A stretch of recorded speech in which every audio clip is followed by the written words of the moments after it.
Dans cette deuxième vidéo, je vais vous parler de ma première sortie en trial, mes premiers lâchers de moto et des 3 plus grosses erreurs que j'ai fait avant même de commencer, qui m'ont coûté beaucoup de temps et d'argent. J'aurais aimé avoir ces conseils. Cette vidéo s'adresse donc essentiellement à des gens qui ont envie de se mettre au trial et à ceux qui débutent. Peut-être que mes conseils pourraient vous aider. Salut les riders, moi c'est Roxy, bienvenue sur ma chaîne.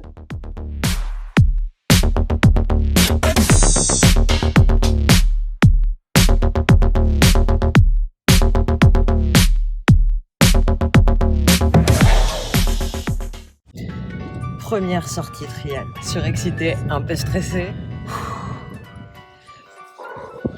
Tu m'emmènes dans des chemins faciles, hein? Tranquille. Moi je stresse.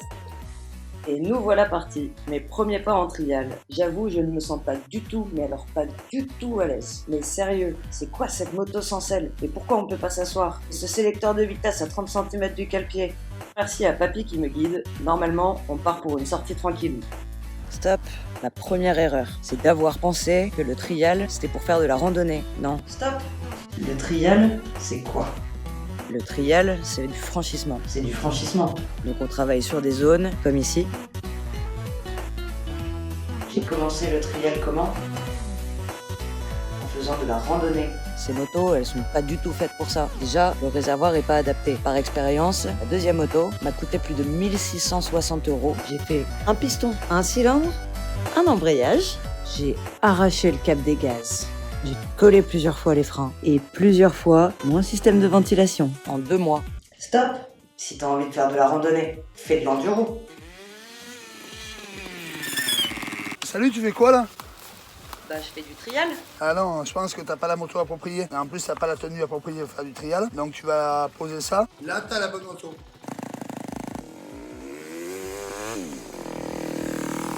Ça marche mieux. Trouver la selle un peu basse aussi. La définition du trial, c'est du franchissement. Et c'est pas de l'enduro.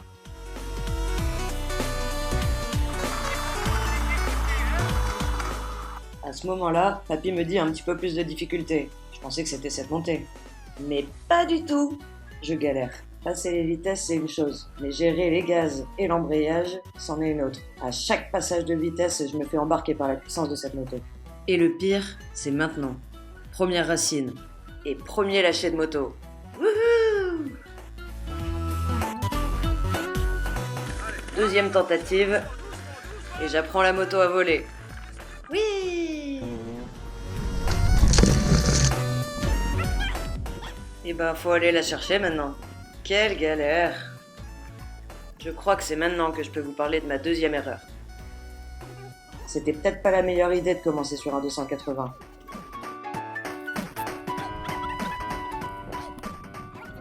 Deuxième grosse erreur, avant même de commencer, c'est d'avoir acheté une Gaz 280, cylindrée 280. C'est des motos qui montent aux arbres en n'en ayant jamais fait de ma vie. Quand on n'a jamais fait de trial de sa vie, grosse erreur. C'est beaucoup trop puissant, c'est beaucoup trop gros, ça sert à rien. Je l'ai revendu, je suis passé de la 280, j'avais toujours pas compris. Puis très bien conseillé, je suis passé sur une 300. C'est cette moto-là qui m'a coûté un bras, c'était ingérable. Pour commencer, sincèrement, une 125, ça va déjà largement assez. Au bout de la 3e fois, du coup, c'est la bonne. J'ai enfin une 125, qui est une moto assez particulière. Donc ma nouvelle 125 de chez TRS fera l'objet d'une autre vidéo dans laquelle je ferai une interview de Alexandre Berlatier, donc le fils de Philippe Berlatier, que je remercie, qui me permet de progresser à une allure beaucoup plus rapide. Elle m'arrache pas les bras en plus, donc elle me fatigue beaucoup moins.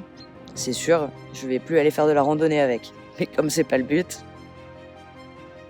Un dernier petit lâcher de moto pour la route.